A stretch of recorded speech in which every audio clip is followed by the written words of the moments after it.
दिल्ली के चुनाव में जिस तरीके से बेतहाशा एक के बाद एक मुफ्त की योजनाओं की घोषणा की गई, इसके बाद सुप्रीम कोर्ट ने जो टिप्पणी की है उसमें लाख टके की बात है।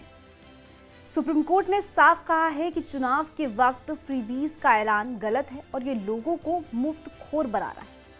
देश के सर्वोच्च अदालत की ये बात किन नेताओं की ओर इशारा है और आखिर किसने शुरुआत की रेवड़ी कल्चर की, सब पर बात करेंगे इस वीडियो में। लेकिन उससे पहले आयुन भारत को आप सब्सक्राइब कर लीजिए। स्वागत है आपका, मेरा नाम तान्या अधिकारी है और आप आयुन भारत देखना शुरू कर चुके हैं।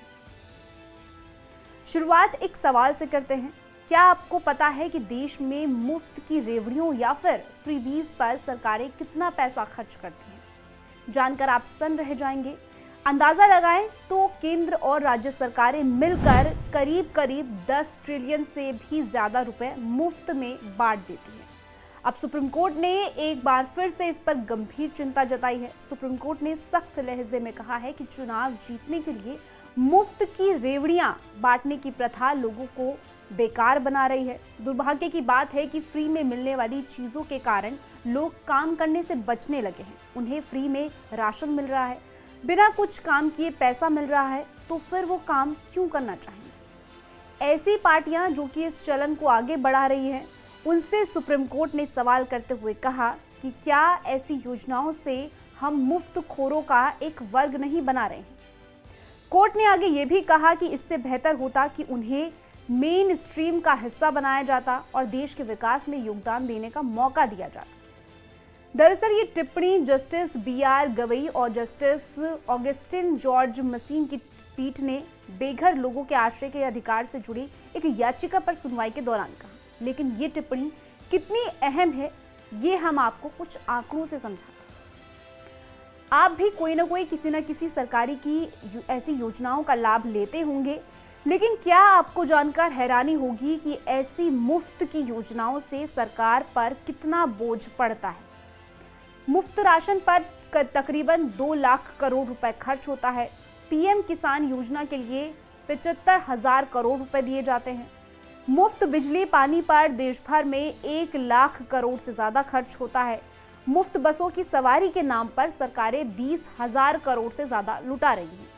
महिलाओं को दी जाने वाली अलग अलग स्कीमों के नाम पर 3 लाख करोड़ तक खर्च होता है।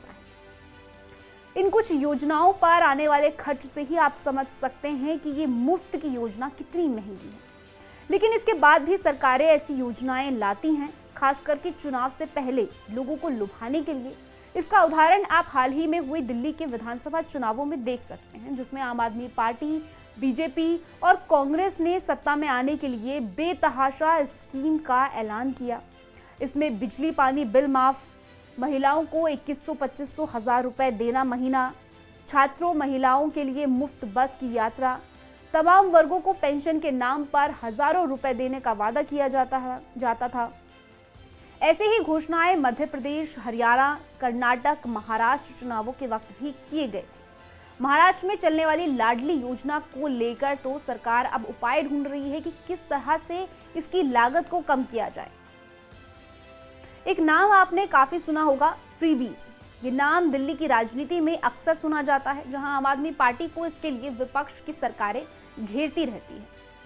ये रेवड़ी कल्चर की शुरुआत दिल्ली से ही हुई। आम आदमी पार्टी ने जिस तरह से इस कल्चर को देश में लाया, उससे पूरा देश बर्बाद हो गया। राज्य कर्ज में डूब रहे हैं। विकास की योजना के नाम पर सरकारों के पास पैसे नहीं हैं। लोगों को देश के विकास में योगदान देने का मौका नहीं मिल रहा है।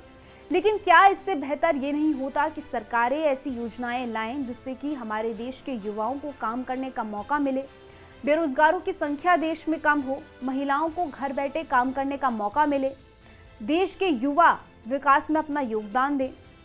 लेकिन हमारी सरकारें ऐसा नहीं कर रही हैं।